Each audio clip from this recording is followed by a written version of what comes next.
سيئات أعمالنا من يهده الله فلا مضل له ومن يضلل فلا هادي له ونشهد أن لا إله إلا الله وحده لا شريك له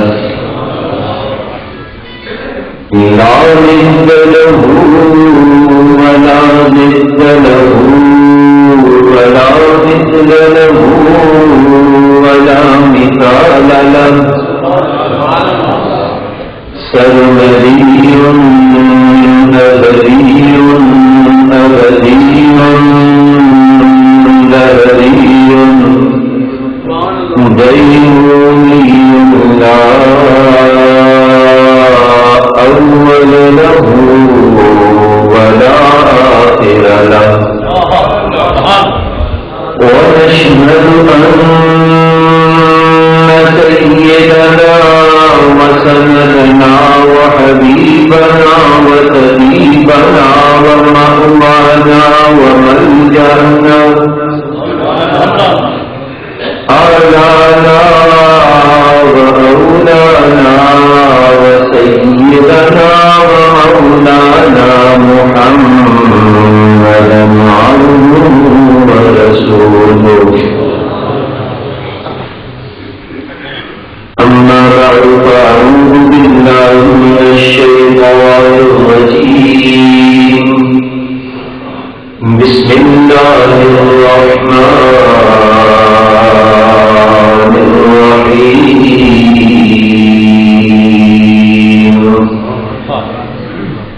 ألا إن أولياء الله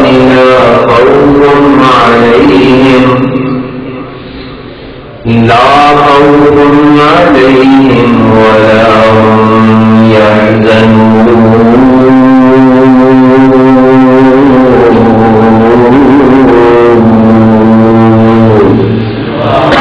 صدق الله مولانا العظيم وبلغنا رسوله النبي الأمين الكريم. بہت محبت کے ساتھ بآواز بلند درود پاک ہے.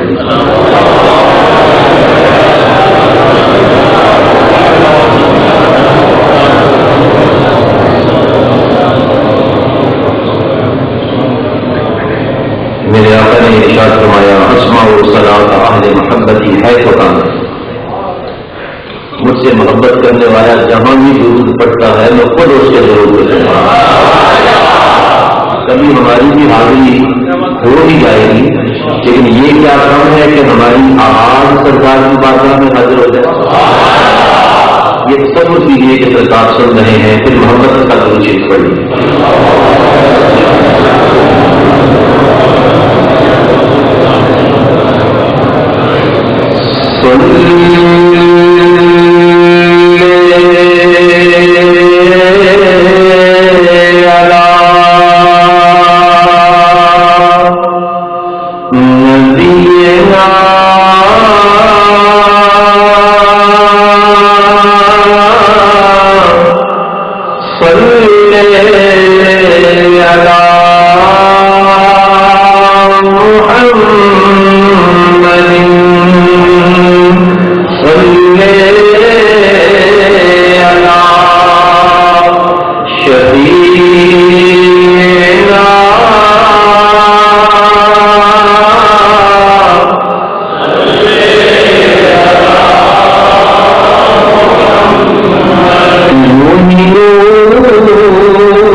دل پر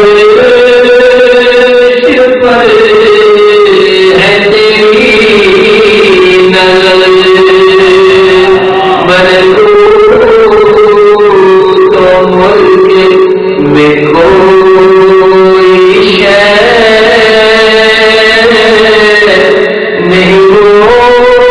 تجھے بے حیا نہیں سننے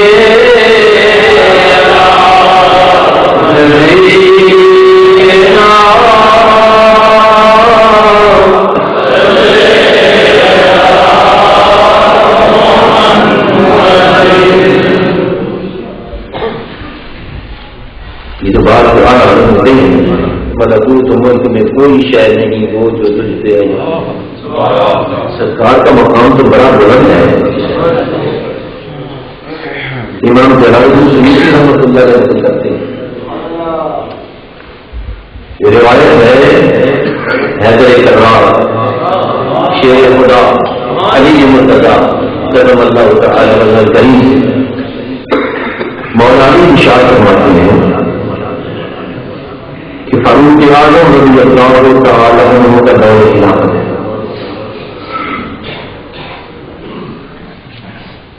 تو مولانا کہتے ہیں کہ میں نے خواب دیکھا ایک رات. زمانہ خلافت کس کا ہے؟ فاروق اعظم رضی اللہ عنہ. مولانا کہتے ہیں میں نے ایک شخص خواب دیکھا کہ میں فجر کی نماز پڑھنے مسجد میں گیا. سرکار نے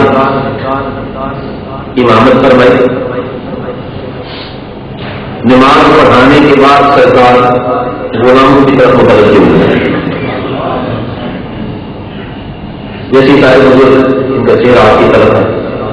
سرکار نے چہرہ مبارک غلاموں کی طرف کیا. اتنے میں کسی نے ہدیہ کھجوریں سرکار کی بارگاہ میں پیش کی. سرکار نے قبول فرمائی. قبول فرما دینے کے بعد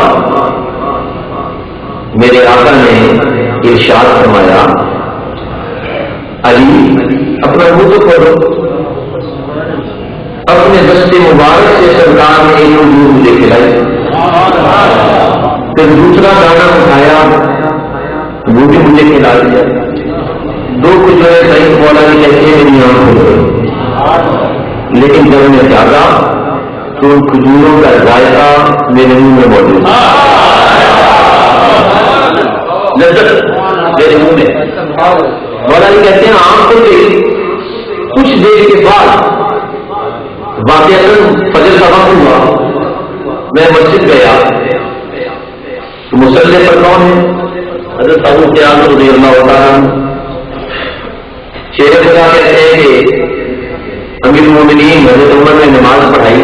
نماز پڑھانے کے بعد انہوں نے بھی سنت کے مطابق اپنا چہرہ مبارک نمازیوں کی طرف کیا. تو لوگوں کے بعد کسی نے ان کی خدمت میں بھی کھجوروں کا تحفہ پیش کیا.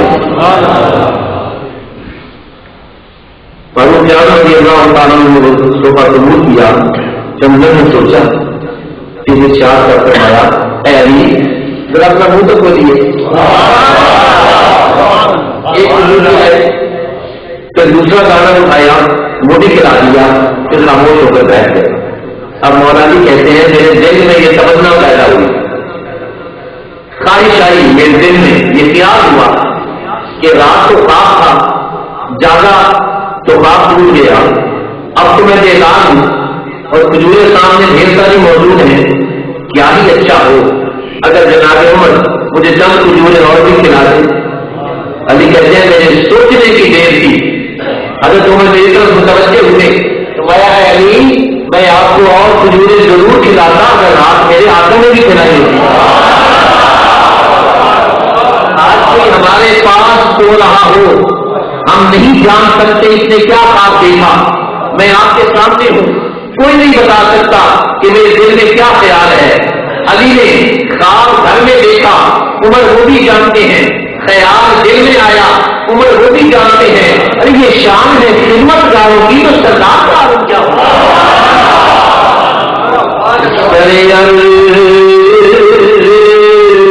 پر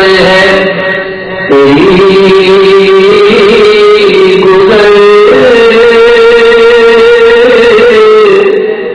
دل پر شپر ہے تیری نظر ورکو تو ملک میں کوئی شے نہیں ہو جو تجھے پہ عیاں نہیں صلی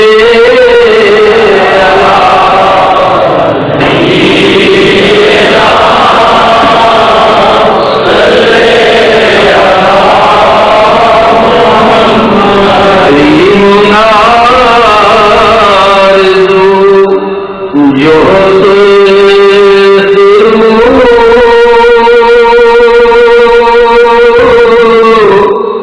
ملے تو جہان کی آبرو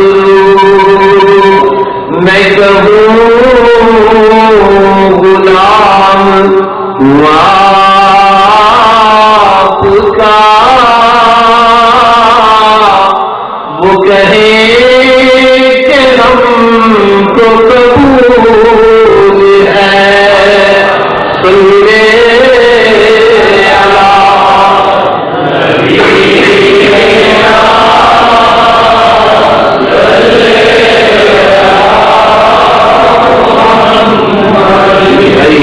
احترام سادات امام برکتیں نازل فرمائے.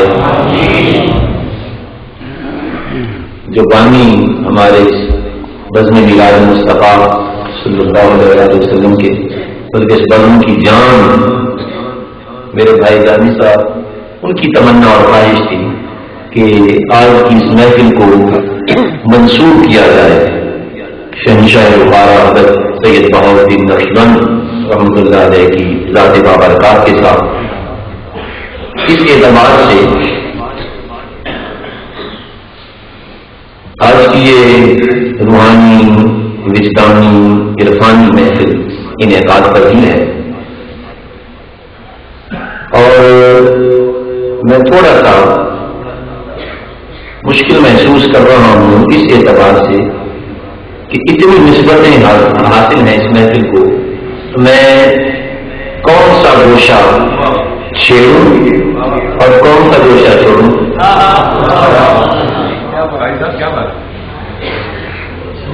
چھوڑنے کو طبیعت نہیں چاہتی اور چھیڑنے کی گنجائش وقت میں نہیں ہے.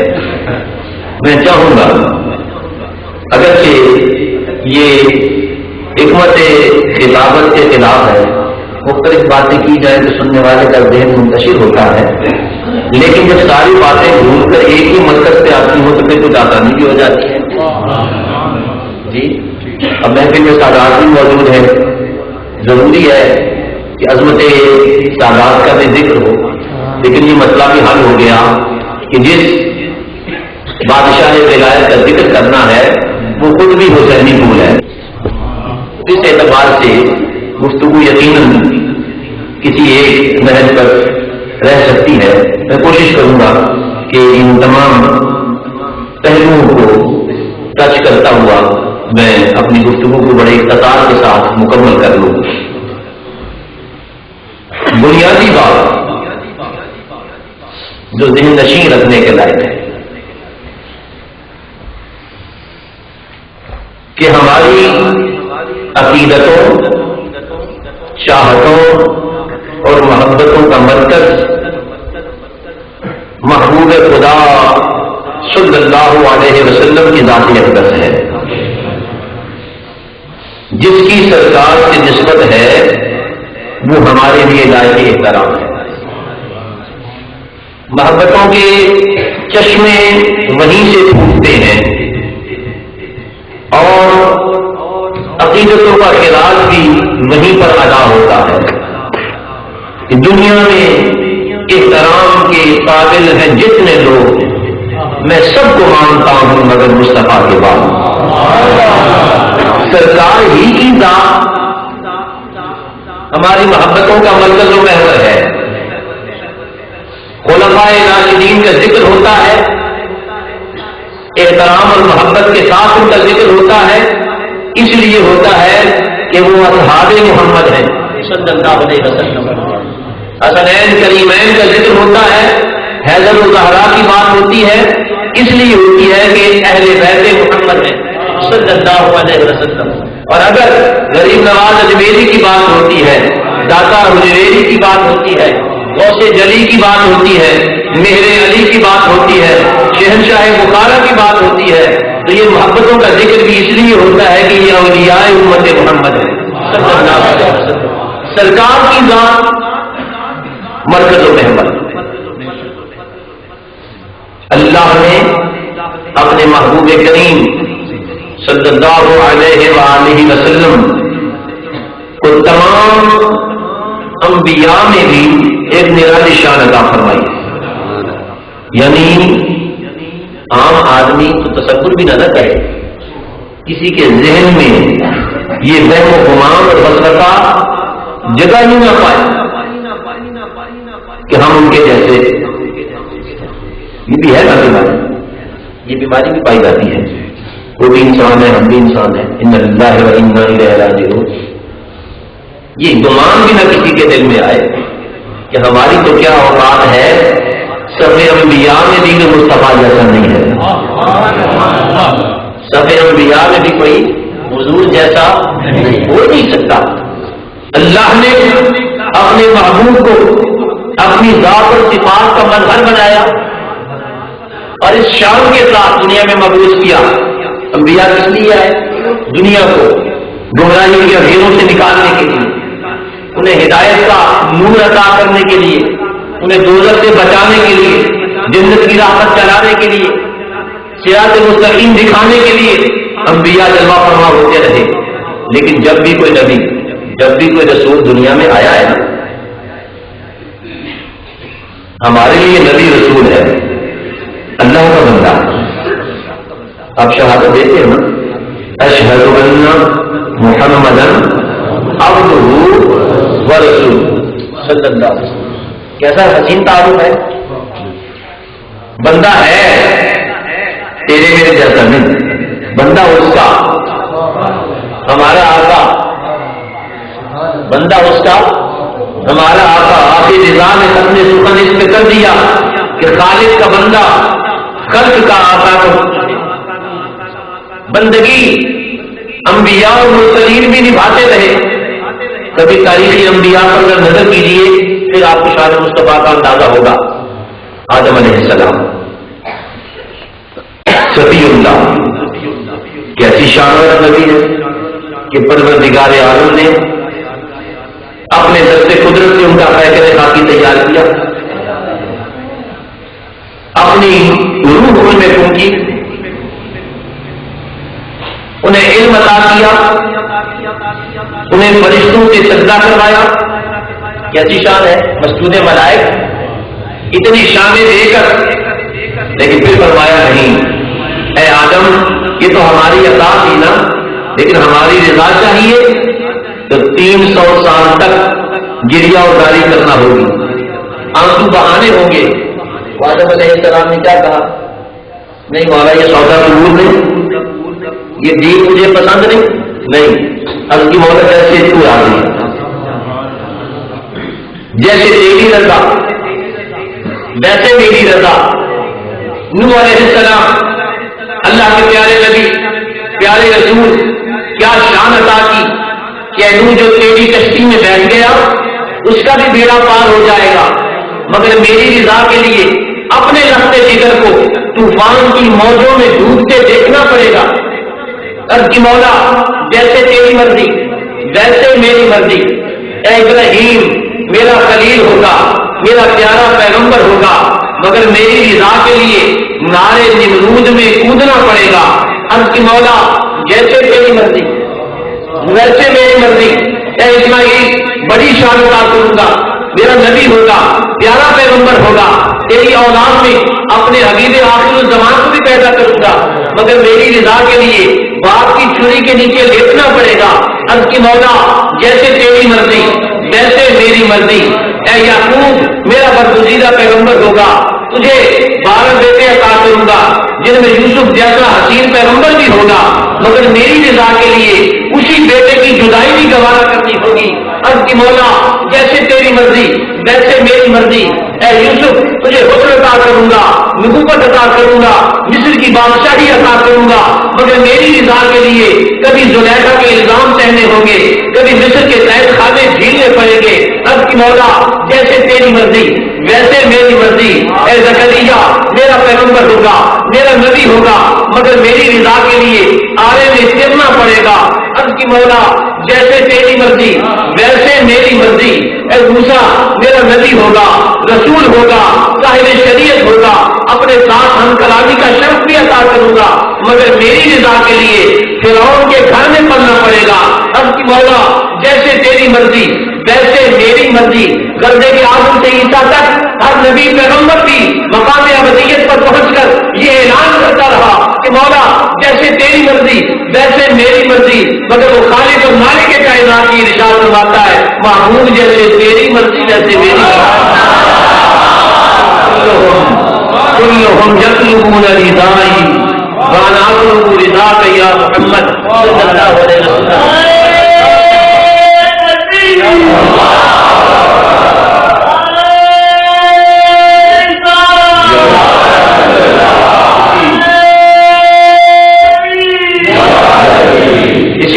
اسی حدیث پاک کا ترجمہ کیا سید یاد آتے ہیں کہ خدا کی رضا چاہتے ہیں جو عالم، خدا چاہتا ہے رضائے محمد۔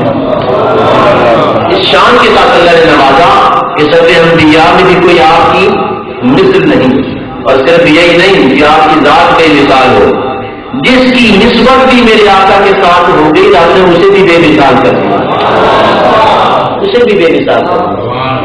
یہ امت سرکار کی ہوئی نا تو کون تو خیر امہ، اللہ فرماتا ہے تم بہترین امت ہو، میرے نبی جیسا نبی کوئی نہیں ہے تو اس کی امت جیسی امت بھی کوئی نہیں۔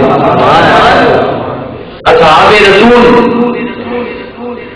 پچھلے انبیاء کو ایسے ساتھی نصیب نہیں ہوئے جیسے اللہ نے مصطفیٰ کریم کو عطا کر دی، اور اہل بیت جلوہ فرمائے۔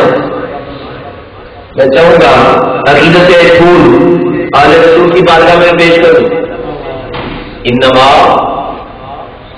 یرید اللہ لیذھب عنکم الرجس اہل البیت ویطہرکم تطہیرا۔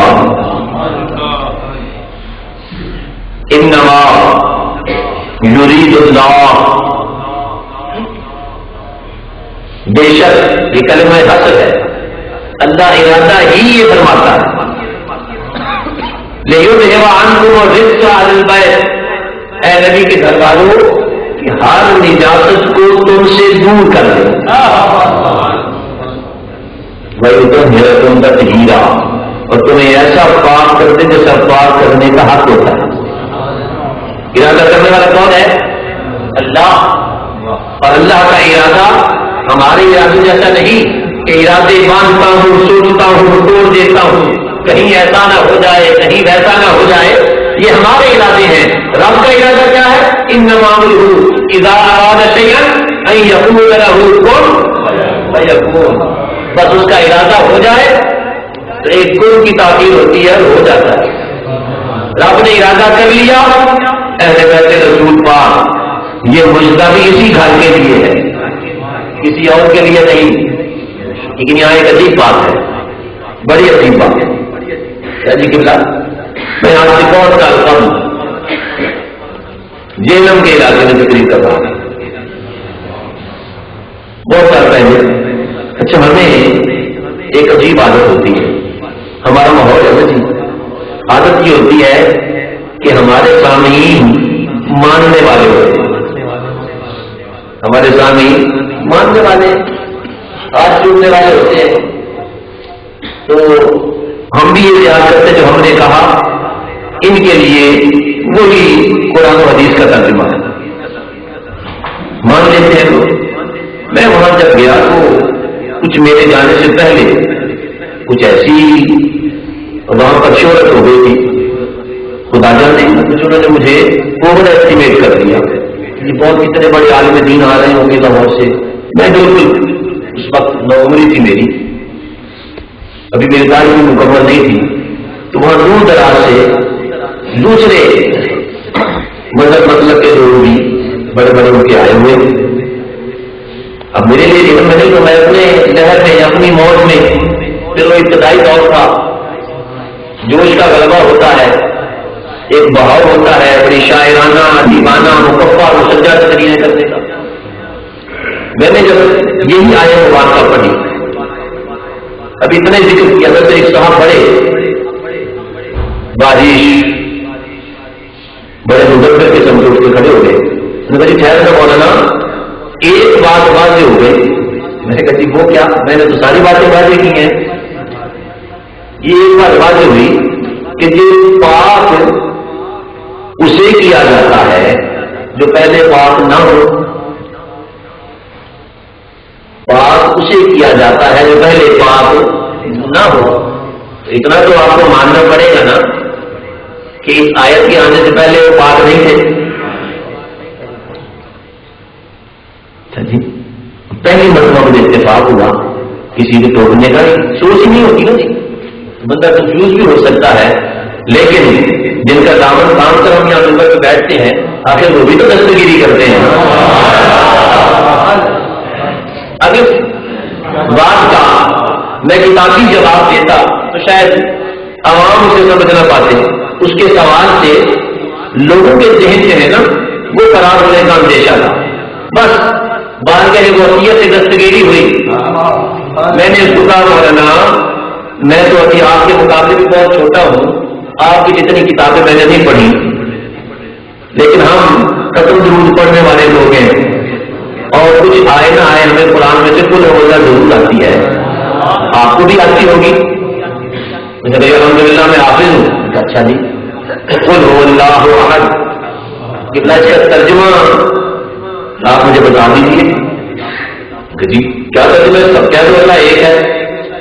اچھا بڑے دھیان سے سننی ہے بات. آپ آیت آپ نے بہت مرتبہ سنی ہوگی یہ, لیکن یہ استدلال آپ کی سماعتوں سے نہیں گزرا ہوگا.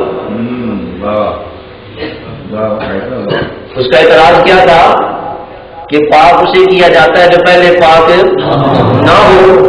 تو یہ آیت آئی ہے کہ اللہ نے ارادہ کیا انہیں پاک کرنے کا, اس کا مطلب یہ کہ پہلے یہ پاک نہیں تھے. میں نے قل هو اللہ احد کیا ترجمہ ہے؟ کہنے لگا کہ کیا جو اللہ ایک ہے. میں نے کہا اچھا یہ آیت کب آئی تھی؟ کہنے لگے بالکل ابتدائی زمانہ تھا نبوت کا, شروع میں جب اعلان نبوت کے فوراً بعد ابتدائی دنوں میں یہ آیت نہیں ہے, مکی آیت. ویسے بہت اچھا, بہت چیزوں میں بھی آ گئی ہو. یہ آج سے تقریباً کوئی تو 20 سال پہلے کی بات میں بتا رہا ہوں, 92-93 کی. تو اس وقت یعنی 1412-13 ہجری تھی.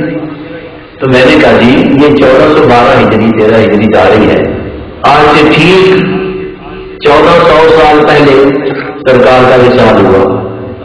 اس سے 23 سال پہلے نزول قرآن کا آغاز ہوا. تو 1423 سال تو ہو گئے نا, لیکن 1423 سال پہلے یہ آیت آئی تھی کہ اللہ ایک ہے.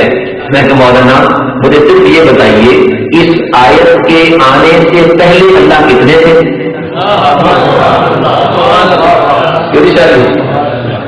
اس آیت کے آنے سے پہلے اللہ کتنے تھے؟ استغفر اللہ ربی.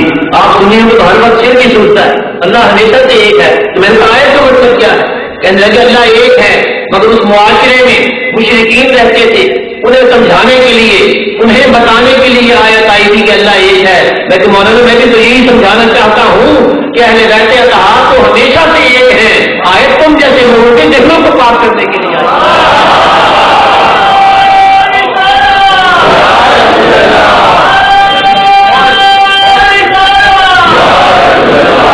تو ہمیشہ سے پاک ہے. آیت تو تمہیں بتانے کے لیے آئی ہے کہ تمہارے دلوں سے شکوک اور شبہات کی گرد کو دور کیا جائے, تمہارے ذہنوں کو وسوسوں سے پاک کیا جائے. یہی پاکیزہ ہستیاں ہیں جن کا ایک چمکتا دمکتا چراغ جس کا نام بہاؤالدین نقشبند ہے. ان کی یاد میں آج میں بھی منعقد کیے ہوئے, یعنی ولی بھی ہے ابن علی بھی ہے. ولی بھی ہے، ابن علی بھی ہے، یہ تو معمولی بات ہے۔ ولی کا معنی سمجھتے ہیں آپ؟ ولی کا مطلب کیا ہے؟ دوست، تو اس کا ترجمہ ہے، مطلب کیا ہے؟ ولی کا مطلب کیا ہوتا ہے جانتے ہیں آپ؟ اللہ، آپ تو اولیاء کو ماننے والے ہیں اور آپ کو یہ بھی نہ پتا ہو کہ ولی کا مطلب کیا ہے، تو کتنی عجیب بات ہے۔ کیا بتائیں گے کسی کو؟ یہ محافل کے ان احساس کا مطلب یہی ہے۔ مجھے لاہور سے جو بلایا گیا ہے اسی لیے بلایا گیا ہے۔ یہ علماء جنہوں اللہ فرما ہے، ان کے بعد جو فیض ہو گئے ہیں، یہی سکھاتے اللہ تبارک و تعالیٰ نے اپنے محبوب کی امت میں ان لوگوں کی ڈیوٹی لگا دی۔ یہ باؤ کے نقش بند کے ماننے والے انہیں کے مشن کو تو آگے بڑھا رہے ہیں، لیکن آپ کے لیے بھی جاننا، سمجھنا اور یاد رکھنا ضروری ہے کہ ولی کا معنی اور مطلب کیا ہے۔ یہ دوست ترجمہ ہے۔ اب میں آپ سے پوچھوں کہ دوست کا مطلب کیا ہے؟ آپ کہیں گے فرینڈ، میں نے اس کا انگلش ترجمہ ہو گیا۔ اب بتائیے فرینڈ کا مطلب کیا ہے؟ مطلب لفظ کا مفہوم۔ اب تھوڑی سی ذرا مجھے آپ اجازت دیں کہ میں کوئی کسی بات تدریسی انداز میں کروں، کتابی بات ہوتی ہے، سمجھانے کے لیے ضروری ہے۔ آپ کا شاید تھوڑا سا بول آئے لطف ہوتا ہے نا جو کتابت کا، وہ اس کی کافی بندی سے ہوتا ہے، لیکن جب ایسی علمی بات آئے تو پھر سمجھانے کے لیے رکنا پڑتا ہے۔ عربی میں یہ جو الفاظ کا وزن ہوتا ہے نا، وزن ہوتا ہے الفاظ کا، ایک اس کا ردم، یہ وزن جو ہوتا ہے اس وزن کی وجہ سے معنی متعین ہوتا ہے۔ جیسے ایک لفظ ہے رحمان، لفظ ہے غفران، لفظ ہے افشان۔ اچھا لفظ رحم سے بنا ہے، رحمان رحم سے رحمان، مگر یہ رحمان، افشان، غفران یہ سب کیا ہے؟ بہت مبالغے کے سیلے، یعنی کسی بات کو بہت بڑھا چڑھا کے کرنا ہو نا، اس وقت اس وزن پر لفظ لایا جاتا ہے۔ یعنی رحم والا، رحیم رحم کرنے والا، جو کہ بہت زیادہ رحم کرنے والا تو کہتے ہیں رحمان۔ کسی کو بہت زیادہ پیاس لگی ہو، اندازہ نہ کر سکے آپ اس کی پیاس کا، کہتے ہیں افشان، بخشنے والا۔ غفران، بہت زیادہ بخشنے والا، یہ ایک وزن ہے۔ اسی طرح ایک دوسرا وزن ہوتا ہے، وہ یہ وزن ہے رحیم، کریم، حکیم، یہ ایک وزن ہے۔ عربی میں سے کہا جاتا ہے کہ فلاں لفظ کیا ہے، یہ فعیل کے وزن پر ہے۔ اچھا یہ رحیم، یہ بھی رحم سے بنا ہے، رحم سے رحمان بنا تھا، اسی رحم سے رحیم بنا ہے، یہ فعیل کے وزن پر۔ سمجھنے کی بات یہ ہوتی ہے کہ یہ لفظ اس وزن پر آتے ہیں نا، یہ بڑی تھوڑی سی بات کوشش کا نتیجہ آپ کو جواب دے گا۔ ولی کا معنی مجھے سمجھانا ہے آپ کو۔ جو لفظ اس بحر میں اس وزن پر ہوتے ہیں نا، حلیم، حکیم، کریم، رحیم، فعیل کے وزن پر، ان کی خوبی یہ ہوتی ہے کبھی یہ فاعل کا معنی دیتے ہیں، کبھی مفعول کا معنی دیتے ہیں، یعنی کبھی کام کرنے والے کا اور کبھی وہ جس پر کام کیا جائے۔ اس کے اندر یہ دو پہلو ہوتے ہیں۔ میں مثال آپ کو دے دوں، بھی سادہ سی مثال۔ خوبی یہ ہوتی ہے کبھی یہ فاعل کا معنی دیتے ہیں، کبھی مفعول کا معنی دیتے ہیں، یعنی کبھی کام کرنے والے کا اور کبھی وہ جس پر کام کیا جائے۔ اس کے اندر یہ دو پہلو ہوتے ہیں۔ میں مثال آپ کو دے دوں، بھی سادہ سی مثال۔ بسم اللہ الرحمن الرحیم، رحیم آیا نا لفظ، رحیم رحم کرنے والا، یہاں فاعل کے معنی میں ہے۔ اس سے پہلے آپ نے پڑھا اعوذ باللہ من الشیطان الرجیم، یہ رجیم نکالا ہوا، دھتکارا ہوا، یہ مفعول کے معنی میں ہے، نکالنے والا کوئی اور ہے، یہ نکالا ہوا یہاں یہ مفعول کے معنی میں ہے. تو یہ جو لفظ جس وزن پہ آتے ہیں نا فعیل کے وزن پر، یہ کبھی ہوتے ہیں فاعل کے معنی میں، کبھی ہوتے ہیں مفعول کے معنی میں. یہ لفظ ولی جو ہے نا، ولی اس کے آخر میں جو یا ہے نا، یہ ایک نہیں ہے، یہ دو ہے. یا کے ساتھ ہوتی ہے نا ولی، اصل میں یہ ولی یہ کریم کے وزن پر، رحیم کے وزن پر ہے، یعنی فعیل کے وزن پر. اب اس میں دونوں مفعول ہوں گے، فاعل کا بھی ہو سکتا ہے، مفعول کا بھی ہو سکتا ہے. لیکن اس کا مطلب کیا ہے؟ اگر ڈاکٹر صاحب نے کشف المحجوب میں جو اس کا ایک معنی بیان کیا، مطلب ولیون القرب والذنوب، یہ ولیون کا معنی ہوتا ہے قرب، کسی کے قریب ہونا. ولیون کا مطلب کیا ہے؟ قرب، کسی کے قریب ہونا، یعنی ولی بمانا قریب. ولی کا معنی کیا ہے؟ قریب. اب یہ لفظ فعیل کے وزن پر ہے تو سوال ہوگا کہ یہ فاعل کے معنی میں ہے یا مفعول کے معنی میں ہے. میں کہتا ہوں ولی کی شان یہ ہے کہ یہاں دونوں ہی مفعول مراد لیے جا سکتے ہیں. اگر قریب بمانا مفعول ہو تو معنی ہوگا وہ جسے اللہ نے اپنا قرب عطا کر دیا، اور اگر بمانا فاعل ہو تو معنی ہوگا وہ جو لوگوں کو اللہ کا قرب عطا کرتا ہے. یعنی یوں کہہ لیجیے ولی کا مطلب یہ ہے کہ جو خود اللہ کے قریب ہوتا ہے اور جو ان کا دامن تھام لے انہیں اللہ کے قریب کر دیتا ہے. یہ ولی کا مفہوم یاد رکھیں، جو خود اللہ کے قریب ہوتا ہے اور جو ان کا دامن پکڑ لے انہیں اللہ کے قریب کر دیتا ہے. یہ ہے ولی کا کام اور یہ ہے ولی کا مقام. خود اللہ کا قریب ہوتا ہے، جو ان سے نسبت حاصل کر لے انہیں اللہ کے قریب کر دیتا ہے. اور وہ حدیث پاک میں آتا ہے، حضور صلی اللہ علیہ وسلم نے ارشاد فرمایا، اللہ نے اپنے ولیوں کے لیے جو انعام تیار کر رکھا ہے، کسی آنکھ نے آج تک اس انعام کی مثل نہیں دیکھی، کسی کان نے اس کے بارے میں سنا نہیں، کوئی خیال اس کی بلندی کو پا نہیں سکتا، کوئی بندہ سوچ بھی نہیں سکتا جو انعام اللہ نے اپنے ولیوں کے لیے تیار کر رکھا ہے. صحابہ کرام نے بڑے قدر کیا تھا، کوئی اور جانے یا نہ جانے، حضور آپ کے تو خیر انعام ملنا ہے، آپ کو تو پتہ ہی ہوگا، آپ کو تو خبر ہوگی نا. حضور کوئی جھلک فرمائے، ہاں ایک جھلک تمہیں بتائی دیتے ہیں. صاحب فتح الباری امام ابن حجر اسقلانی نے اتحادیہ بخاری میں لکھا، رب سرکار نے ارشاد فرمایا، کیا جھلک ہے اس کی؟ اللہ اپنے ولی کو جنت میں ایک محل عطا فرمائے گا، اس محل کے 1000 دروازے ہوں گے، 1000 دروازے. اب سوچیں آج کسی کا گھر 4 کنال پہ ہو، ایکڑ پہ بھی ہو تو کتنے دروازے لگ جاتے ہیں؟ اس کو 2 لگ جاتے ہیں. ان کا اکاؤنٹ کا کوئی 3 دروازے لگوانے کے، پچھلا دروازہ ہے. جس گھر کے دروازے ہی 1000 ہوں اس گھر کی وسعت کا عالم کیا ہوگا. لیکن وہ مرد فقیر جب اسے اس محل کی بشارت دی جائے گی نا، عرض کرے گا مولا میں نے زندگی بھر جو محنت کی وہ اس محل کے لالچ میں تو نہیں کی،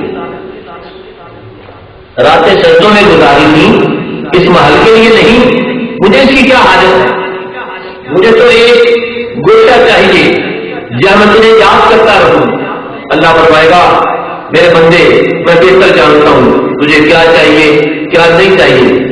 اگر مگر تو جانتا ہے تو پھر اس محل کے عطا فرمانے میں حکمت اور پروردگار عالم ارشاد فرمائے گا، میرے بندے ذرا باہر جھانک کر تو دیکھ. جب وہ باہر جھانکے گا نا تو ایک جمع وفیر ہوگا لوگوں کا، ایک ہجوم، ایک بڑی جماعت. کسی کے محل کے پاس 1000 لوگ ہوں گے تو کہیں لاکھوں ہوں گے. بندہ حیران ہوتا مولا یہ کون ہے؟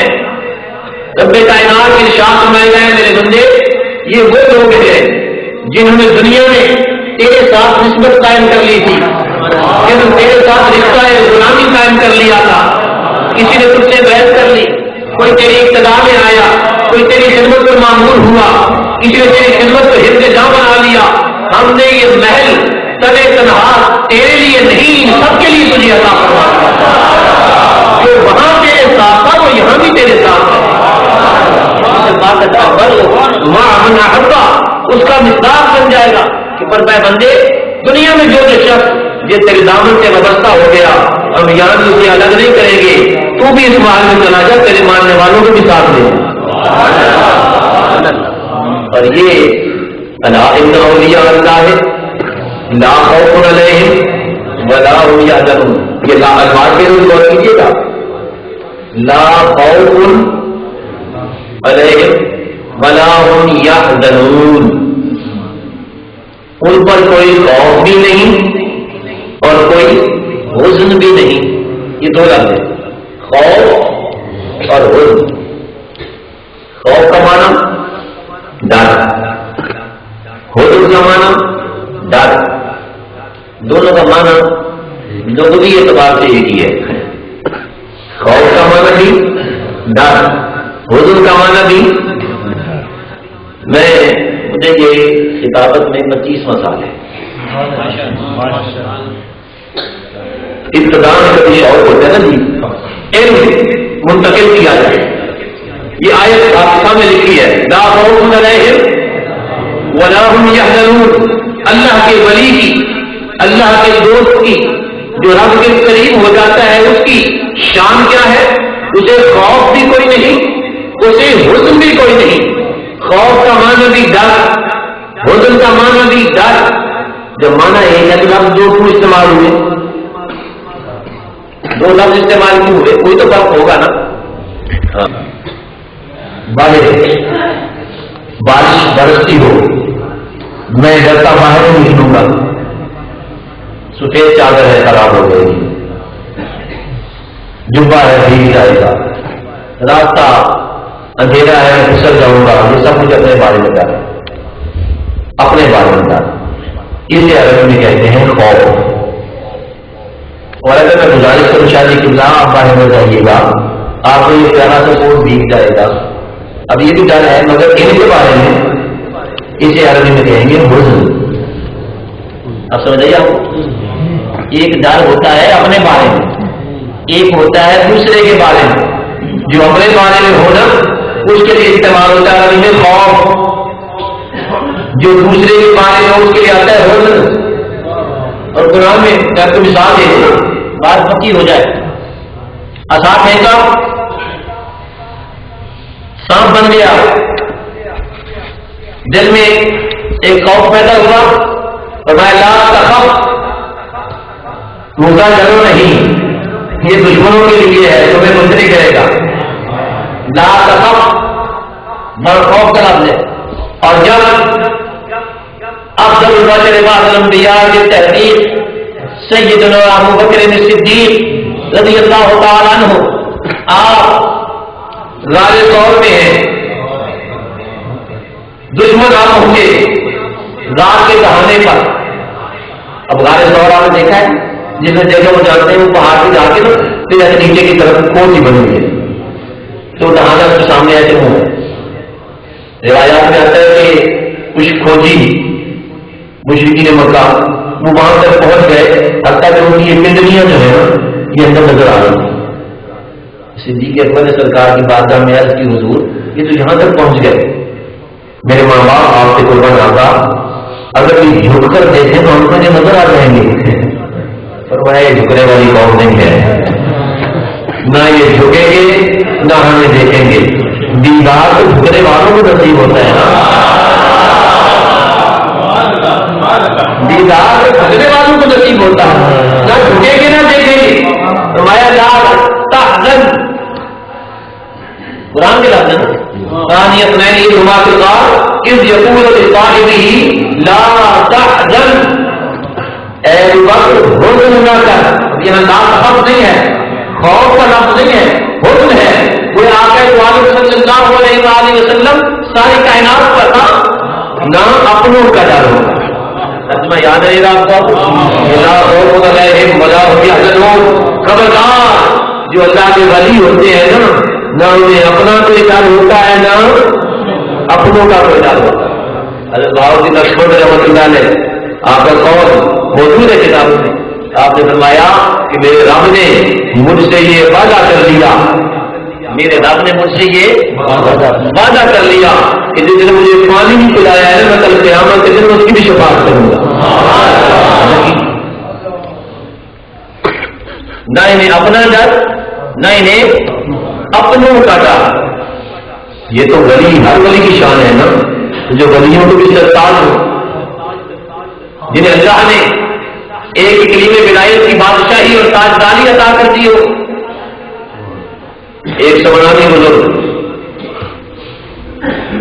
حضرت محمود سمرانی وہ ذکر کرتے ہیں، وہ کہتے ہیں کہ مجھے ایک دن خواب میں سرکار کا دیدار نصیب ہوا. پھل ملنا ہے مگر وقت ابھی اتنا لکھا ہے، وہ اب دن گنتا ہے، گھڑیاں گن رہا ہے. 12 سال قریب ہونے کو آئے، کچھ دن رہ گئے، وہ چل پڑا سفر کرتا ہوا.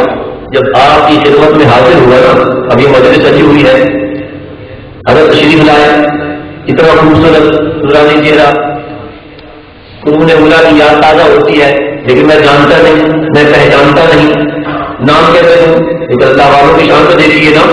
بندہ مجلس میں داخل ہوا، کوئی بھی جانتا یہ کون ہے.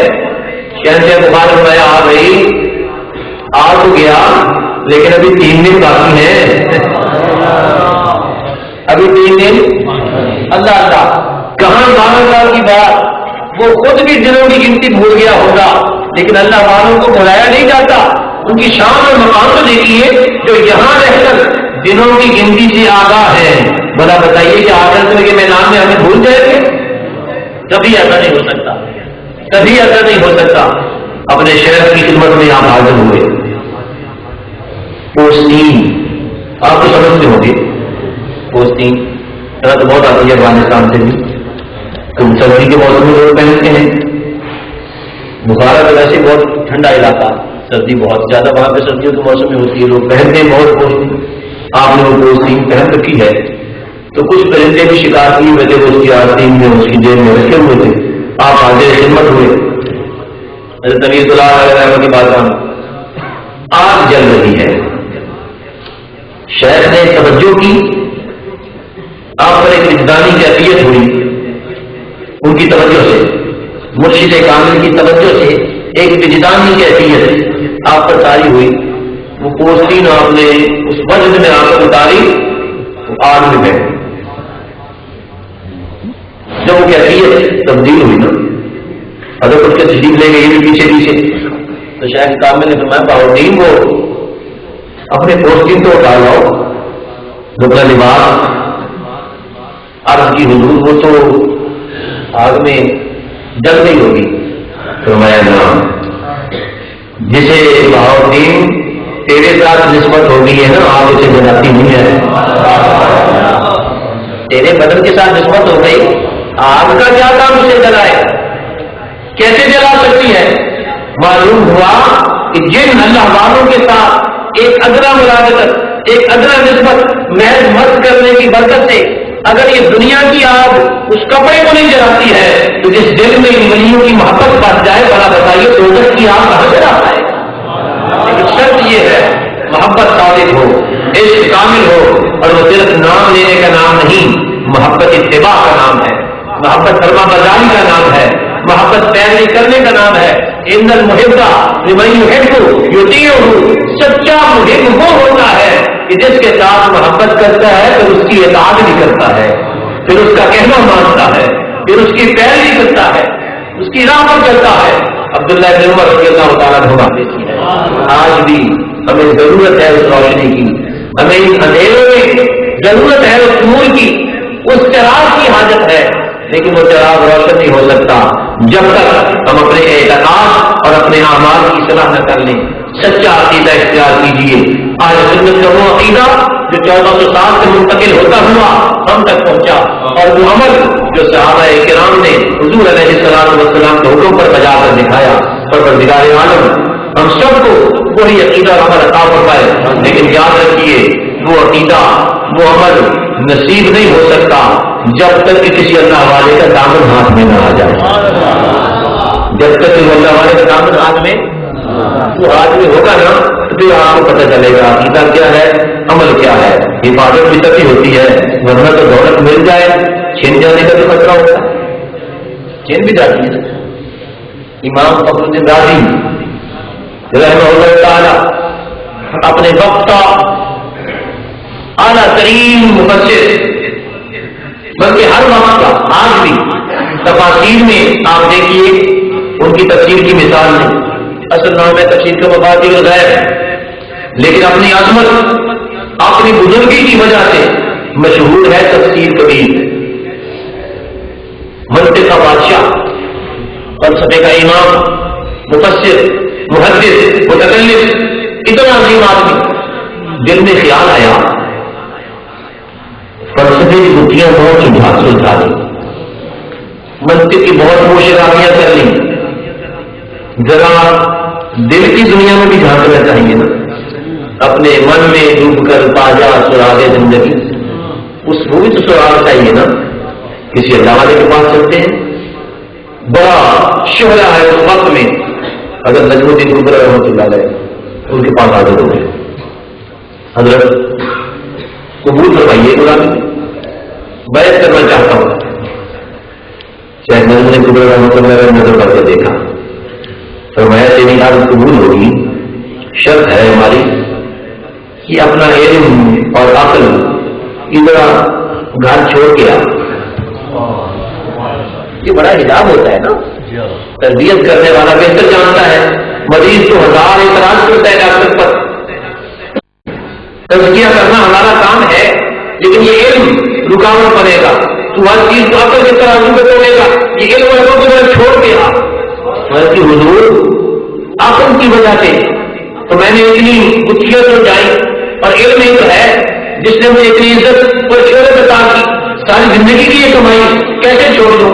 انہوں نے نہیں چھوڑتا تو ہم تجھے گھر سے بلانے گئے، تو میں تو ہماری نہ ہو، ہماری شرط قائم ہے، اچھا جی مجھے چھوڑنے کا موقع دیجیے، تمہارے لے لو، گھر آ گئے۔ انہوں نے تو موقع دے دیا، مگر اجل نے موقع نہیں دیا، وقت آن پہنچا آخری۔ اور فخر الدین رازی وہ بندہ ہے جس نے اللہ کے وجود اور اللہ کی توحید پر سینکڑوں عقلی دلائل قائم کیے ہوئے، 360 عقلی دلیلیں، یعنی آیت اور حدیث نہیں۔ ایک آدمی ہے وہ خدا کے وجود کا منکر ہے، آپ اسے منوانا چاہیں کہ اللہ ہے، کیا کریں گے؟ آپ آیت پڑھیں گے قل اللہ احد، وہ کہے گی میں تو اللہ کو نہیں مانتے، یہ قرآن کہاں سے آ گیا؟ آپ حدیث پیش کریں گے، وہ کہے گا نہ خدا نہ خدا کا رسول، یہ کہاں سے حدیث آ گئی؟ کیسے منائیں گے آپ اس کو؟ تو کوئی بندہ قرآن کا منکر ہو سکتا ہے، حدیث کا منکر ہو سکتا ہے، اپنی عقل کا منکر کوئی نہیں ہوتا۔ کسی سے بات کرے لو جی ابھی دنیا دیکھی ہے، ایسے ہوتے تو بیٹھ ہوتے تھے، ہر بندہ عقل کا دعوے دار تو ہے نا۔ امام راضی نے 360 عقلی دلائل وجود باری تعالیٰ اور توحید باری تعالیٰ پر قائم کروائے، اور وقت آخری آ گیا، شیطان صاحب آ گئے اپنی مہم پہ رہی، وہ تو ہمت نہیں ہارتا، اس جگہ زندگی بھر تو قابو نہیں آیا، اب وقت رضا آ گیا ہے، ابھی بھی زور لگائے، پہنچ گیا راضی دنیا سے جا رہا ہے، کوئی ایمان کی بھی خبر ہے، کوئی توحید رسالت سے پتہ ہے؟ آپ نے کہا الحمدللہ، اچھا آپ تو مانتا ہے؟ کام مانتا ہوں، کتنے کام ہے؟ میں ایک دلیل، آپ نے ایک دلیل دی، اس نے رد کر دی، دوسری دلیل شیطان نے توڑ دی، سارے دلائل آپ نے پیش کر دیے، شیطان رد کرتا رہا، ساری دلیلیں توڑ دی نا۔ جب اب قاعدہ کیا ہے بحث کا، مناظرے کا، دلیلیں ختم تو بندہ ہار گیا۔ قریب تھا امام راضی کا ایمان خطرے میں پڑ جاتا، وہ نجم الدین کبرا کئی میل دور وضو فرما رہے ہیں نا، خادم وضو کرا رہا ہے، ایک مرتبہ پانی لیا چہرے پہ ڈالا، دوسری مرتبہ جب پانی آیا نا توجہ ہوئی یوں پانی پھینکا، فخر الدین کہتا کیوں نہیں میں رب کو بغیر دلیل کے مانتا ہوں، پانی کے چیٹے بغیر چہرے پہ پڑے، اب شیطان دوڑا، راضی تجھے تو میں لے کے گیا تھا مگر تجھے بچانے والا آ گیا۔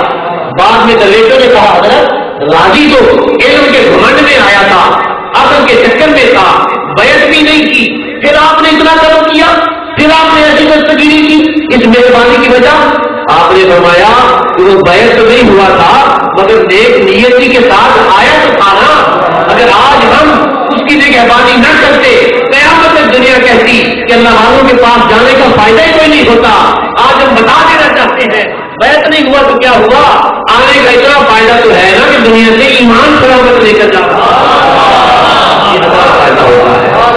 عقیدہ بچاؤ، عقیدہ بچاؤ، عمل کی حفاظت کرو مگر اس کے لیے ان کا دامن تھامنا ہوگا۔ پروردگار عالم ہم سب کو اپنے نیک بندوں کے ساتھ کامل وابستگی کی توفیق عطا فرمائے اور پھر قیامت کے روز اللہ میں زمرہ صالحین میں سے ہو جائے۔ آخر دعوانا الحمدللہ رب العالمین۔